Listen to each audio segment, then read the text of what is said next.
Good day, kabayan. So ngayon, sasagutin ko na ang mga katanungan mo.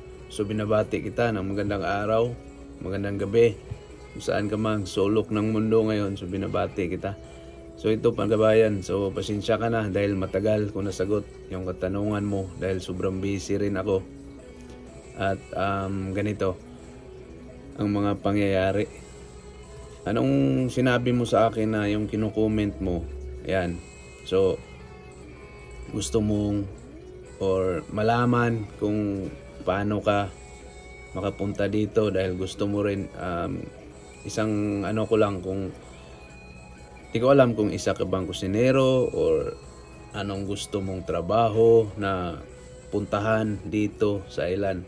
So ganito, ako po ay isang kusinero, kaso lang yung mga video ko na ipakita sa inyo puro view dito sa lugar dahil sa amin pong kumpanya ay stricto ang pagbibideo, lalo na naka-uniform ka. So binabawal po nila yon at bawal na i-upload sa mga personal na mga tulad nitong YouTube.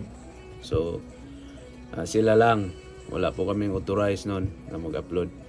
So ganito yung mga pangyayari. May isa akong kaibigan na nag-text sa akin.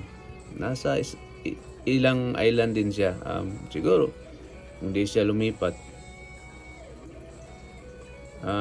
Sa Caribbean Island siya ngayon. So, siya po yung nagbigay sa akin ng email na may isang kumpanya daw na naghahanap ng isang kusinero at nagmamadali. So, na kailangan makapunta ka agad dahil gusto nga nila na makatrabaho ka agad, kinulang sila ng kusinero. At sa awa ng Diyos, nakuha ko yung email, pinapasa ko sa executive. At yun naman ay natanggap ng executive at in-interview ako kaagad. Nagkasundoan kami sa lahat. Yung offer nila, nag-offer din ako sa akin. So yun. At ang pagpunta ko naman dito is ang requirements na hiningi sa akin, dalawa lang. Dito, ang na-comply ko doon sa lugar na kung saan ako dati sa Europe, ang na-comply ko is ang pinakuha sa akin yung vaccine, meron naman ako. Pangalawa is yung police report na notaryado or silyado ang gusto nila. At ang dalawa rin na pinakuha ko nasa Pilipinas, kibali 4 lang na requirements ang hiningi sa akin, 4. So yung 4 na yan, walang medical, kaya napakabilis talaga. Hindi ako hiningian ng medical, yun lang hiningi sa akin. Marriage certificate, vaccine, ano pa yung isa, kalimutan ko lang is yung police report, 2 letter na kukunin mo sa inyong barangay. Ang kinuha ko kasi barangay at saka yung nangyay ko ng letter sa aming mayor doon sa probinsya ng Mindanao at nabigyan ako. So na-complete ko yung 5 pala lahat. Yun lang hiningi sa akin. Pagkatapos nung pinadhl, pinadala dito at natanggap nila. So napakabilis ng mga pangyayari at tinawagan ako.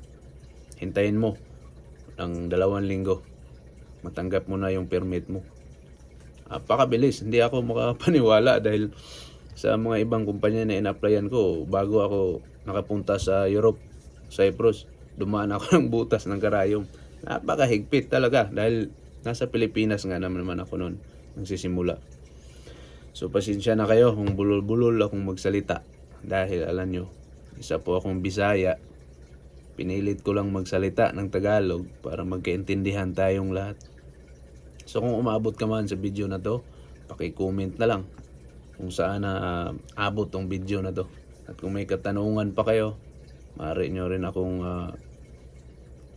mag-message or mag-comment kayo para masagot ko. So sa madaling salita, di po ako dumaan ng agency. So nag-cross country ako from Cyprus papuntang Bermuda. Yun ang mga nangyari sa akin. At napakabilis ng mga proseso. Kaya yung sinabi mong agency, siguro gagawa ako video ulit para sa'yo. Magtanong ako kung may agency ba dito na kumukuha ng kusinero kahit saang bansa. Pero ito lang masasabi ko So, di ko naman na hindi kayo makapunta kung nasa Pilipinas kayo. Pwede pa rin kayong makapunta pero dumaan kayo sa matinding bakbakan dahil dadaan tayo sa ating mahigpit talaga sa Pilipinas sa atin. Napakahigpit. Kaya mas advantage kung nasa ibang bansa ka. Nandito ka na sa ibang bansa, mas advantage ka dahil napakabilis lang makarating. So kabayan, maraming salamat sa comment mo. Yun, nabigyan natin ng konting kasagutan. Sana maintindihan mo.